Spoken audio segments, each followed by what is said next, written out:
Assalamualaikum warahmatullahi wabarakatuh. Perkenalkan, saya Fadilah Varian dari kelas Saintek 2, nomor absen 9. Di video kali ini, saya akan membahas tentang tumbuhan paku dan juga tumbuhan lumut. Selanjutnya, mari kita masuk ke pembahasannya.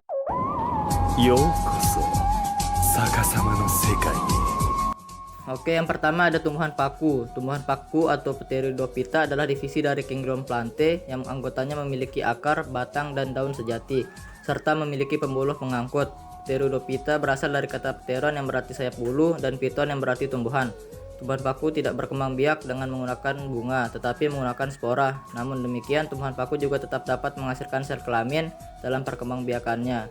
Dengan demikian, tumbuhan paku dapat mengalami perkembangbiakan secara vegetatif maupun generatif.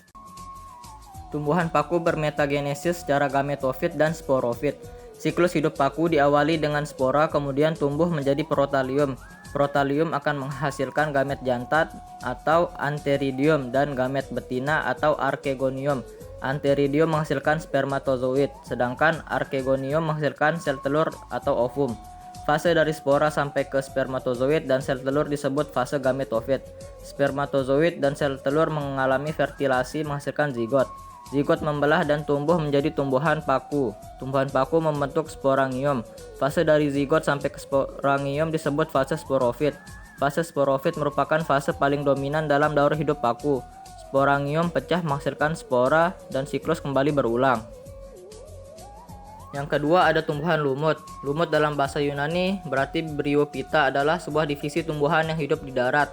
Umumnya berwarna hijau dan berukuran kecil, dapat tidak tampak dengan bantuan lensa, dan ukuran lumut yang terbesar adalah kurang dari 50 cm.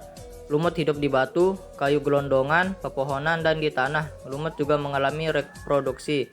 Reproduksi pada tumbuhan bisa terjadi secara seksual maupun aseksual. Keduanya dialami oleh tumbuhan lumut secara bergantian melalui sebuah proses yang disebut metagenesis. Reproduksi tumbuhan lumut terjadi secara metagenesis, yaitu pergiliran keturunan secara teratur antara generasi gametofit dan sporofit. Daur hidup lumut diawali dengan adanya spora, kemudian tumbuh menjadi protonema. Protonema berkembang menjadi tumbuhan lumut yang akan menghasilkan gamet jantan antheridium dan gamet betina archegonium.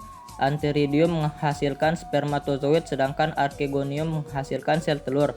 Fase dari spora sampai ke spermatozoid dan sel telur disebut fase gametofit.